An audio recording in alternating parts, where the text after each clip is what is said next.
Guerreiro destemido, homem de família apaixonado, fiel seguidor de Deus. Apesar de ter tido seus altos e baixos, ele foi chamado de o homem segundo o coração de Deus. Olá, meus amigos, eu sou Jorge Matsuda e no vídeo de hoje nós iremos conferir 12 lições do rei Davi. Então, meu amigo, se você já gostou desse tema, inscreva-se em nosso canal e deixe o seu like para apoiar nosso trabalho e nos ajudar a propagar a mensagem desse vídeo para mais e mais pessoas. Apenas porque ninguém fez, não quer dizer que não possa ser feito. Davi foi levado à fama e aclamado após matar Golias, o gigante filisteu, perante o qual todo o acampamento israelita temia tanto. Até o rei Esaú tentou dissuadir Davi, alegando que ele era jovem demais para enfrentar um guerreiro tão experiente. Davi foi o único a perceber que até o mais notável dos homens pode ser abatido por uma pedra bem dirigida, e que ninguém é mais forte que Deus. Nas palavras do próprio Davi para Golias, você veio até mim com a sua espada, lança e um dardo. Mas eu fui contra você em nome de Deus Todo-Poderoso, o Deus dos exércitos de Israel, que você desafiou. Pense fora da caixa.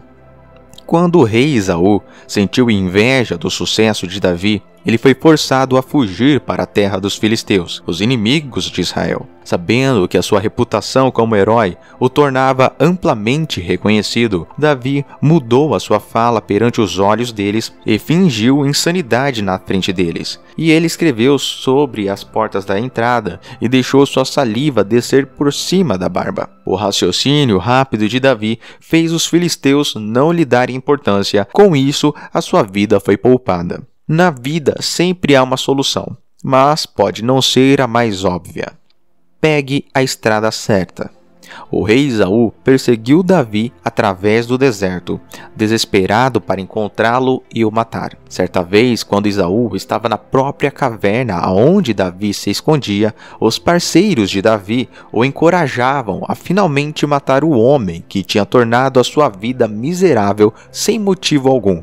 Porém, Davi apenas cortou um pedaço pequeno do manto de Esaú, indicando que ele poderia ter matado seu perseguidor, mas escolheu não fazer isso, respeitando Esaú como o rei escolhido por Deus. Às vezes em que as circunstâncias nos apresentam oportunidades de praticar a vingança contra aqueles que nos prejudicam, pode ser um tanto quanto tentador.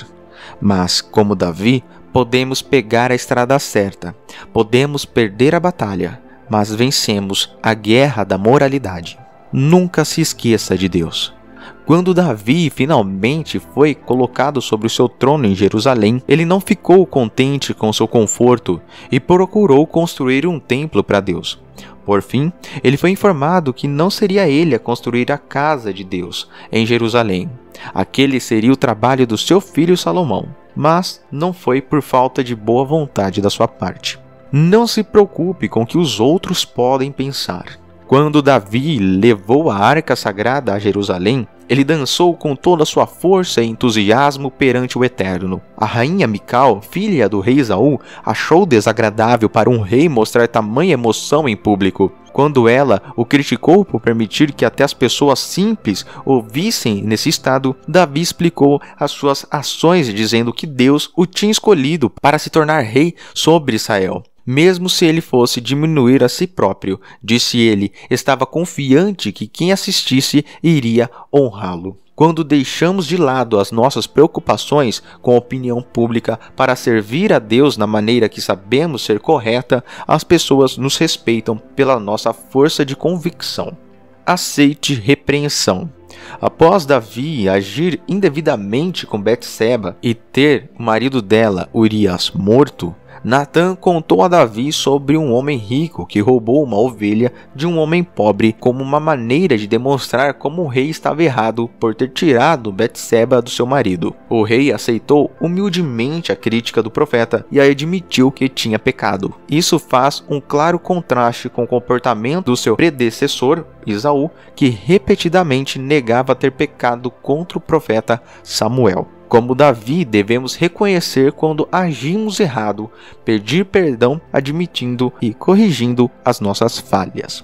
Não fique parado tentando desfazer o passado. Conforme previsto pelo profeta Natã, o primeiro filho de Davi e Betseba ficou mortalmente enfermo. Davi orou a Deus, jejuou e dormiu sobre o chão durante a doença do filho. Quando a criança faleceu uma semana depois, no entanto, Davi estava bastante calmo. Em resposta à curiosidade de seus servos, Davi explicou: enquanto a criança ainda estava viva, eu jejuei e chorei, pois eu disse: quem sabe, talvez o Eterno seja bondoso comigo, meu filho viverá, mas agora que ele está morto, por que eu deveria jejuar?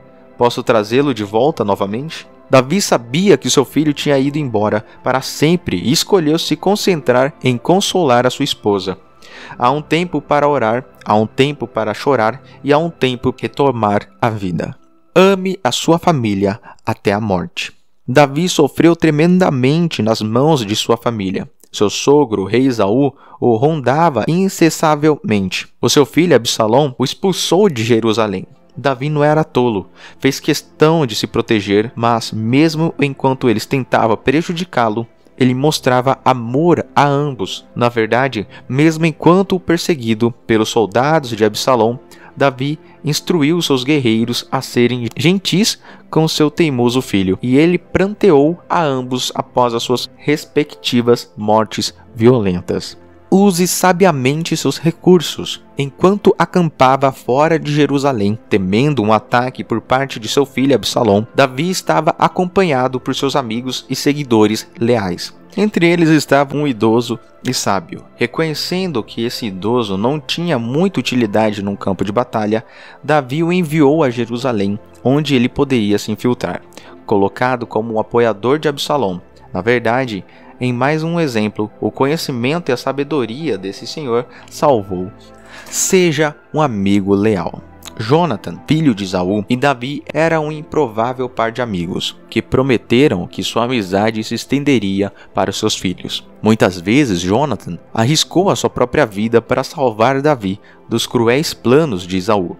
Sua última separação foi com copiosas lágrimas e abraços. Mesmo após a morte de Jonathan, Davi teve cuidado com o filho de seu falecido amigo, Efibosete, apoiando-o financeiramente em Jerusalém.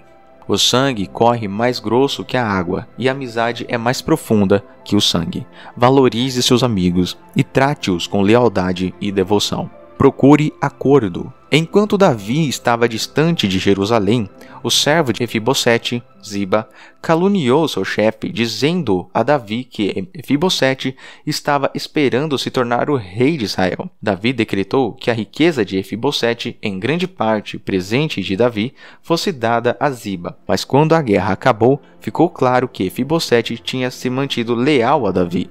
Frente à escolha de retirar sua palavra ou privar Efibosete de tudo que ele possuía, Davi decidiu que a riqueza que ele tinha dado a Ziba seria agora dividida igualmente entre os dois homens. A decisão da segunda divisão de Davi permitiu que ambos os homens se salvassem e pudessem seguir vivendo.